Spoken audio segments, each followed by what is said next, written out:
Shalom teman-teman, udah siap belum untuk memulai renungan pada pagi hari ini? Nah, sebelum memulai renungan pada pagi hari ini, mari kita bersatu dalam doa. Bapa kami dalam kerajaan surga, dalam nama Tuhan Yesus Kristus, kami mengucap syukur Tuhan oleh karena perlindungan-Mu di sepanjang malam hingga pagi hari ini. Kami boleh bangun dengan tubuh yang sehat dan diberkati Tuhan. Pada hari ini kami mau mendengarkan firman-Mu. Jamah hati kami, berikan kami pengertian untuk dapat memahami firman-Mu Tuhan, dan dapat kami lakukan di sepanjang kehidupan kami. Terima kasih Tuhan Yesus, dalam nama Tuhan Yesus, haleluya, amin.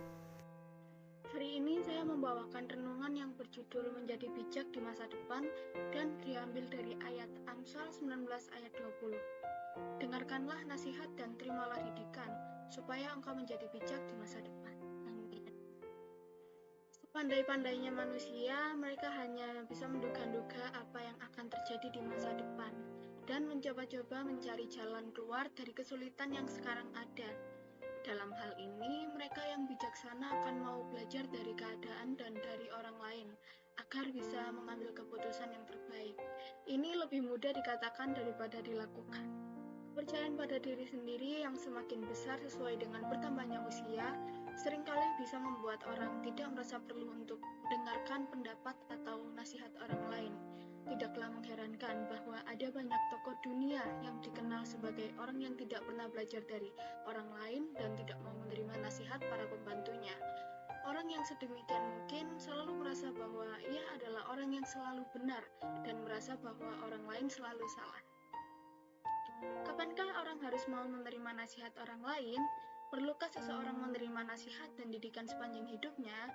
Ayat di atas kelihatannya memang lebih cocok diterapkan pada kaum muda, tetapi sebenarnya juga berlaku untuk setiap orang yang masih mempunyai masa depan.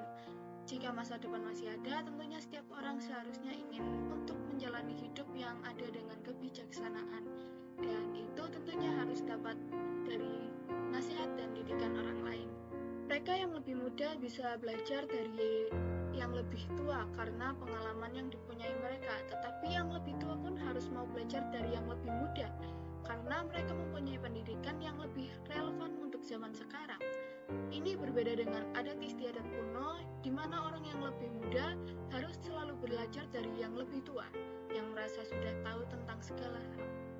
Bagi setiap orang yang masih mempunyai masa depan, selalu ada yang harus dipelajari setiap hari. Dengan demikian, hampir semua manusia yang masih bisa menggunakan pikirannya seharusnya mau mempertimbangkan nasihat dan didikan orang lain, supaya bisa menghadapi masa depan yang baik.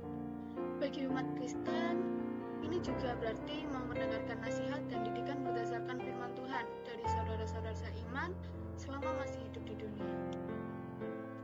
Masa depan bagi kita adalah masa di mana kita masih dapat hidup untuk memuliakan nama Tuhan.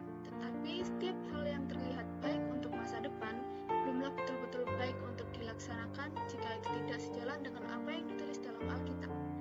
Dengan demikian, umat Kristen tidak hanya harus mau dengan rendah hati mendengarkan pendapat dan nasihat orang lain, tetapi juga mau mendalami firman Tuhan sehingga apa yang nantinya dilaksanakan tidaklah menyalahi perintah Tuhan. Dalam kenyataannya, sesukar-sukarnya orang mendengarkan nasihat dan didikan orang lain, masih lebih sulit untuk mau mendengarkan nasihat dan didikan Tuhan. Seringkali orang Kristen menghindari nasihat dan didikan Tuhan yang ada dalam Alkitab karena dianggap sudah kurang sesuai dengan keadaan zaman sekarang. Tambahan lagi, mereka mungkin cenderung memilih firman yang dirasa bisa mendukung pandangan hidup sendiri. Dalam hal ini, ada orang Kristen yang segan untuk menerima nasihat dan didikan Tuhan karena mereka malas untuk belajar, tidak mau dihalangi atau tidak ingin diingatkan bahwa apa yang diperbuat mereka adalah tidak sesuai dengan firman Tuhan. Mereka yang kurang mau menekankan pentingnya hidup baik seringkali adalah mereka yang menekankan kenyataan bahwa Tuhan memilih umatnya semata-mata karena kehendaknya. Ini tentu saja adalah kebenaran karena tidak ada seorang pun yang layak di hadapan Tuhan. Walaupun demikian, kita harus sadar bahwa Tuhan yang menghendaki kita untuk diselamatkan adalah Tuhan yang juga menghendaki kita untuk tunduk kepada hukum, firman, dan bimbingannya. Kehendaknya secara khusus sudah dinyatakan dalam Alkitab dan kita tidak dapat mengingkarinya. Pagi ini firman Tuhan mengingatkan kita bahwa selama kita masih hidup dan bisa memikirkan langkah kehidupan kita, masa depan masih ada. Masa depan adalah hidup yang harus diisi dengan segala hal yang baik dan sesuai dengan firman Tuhan.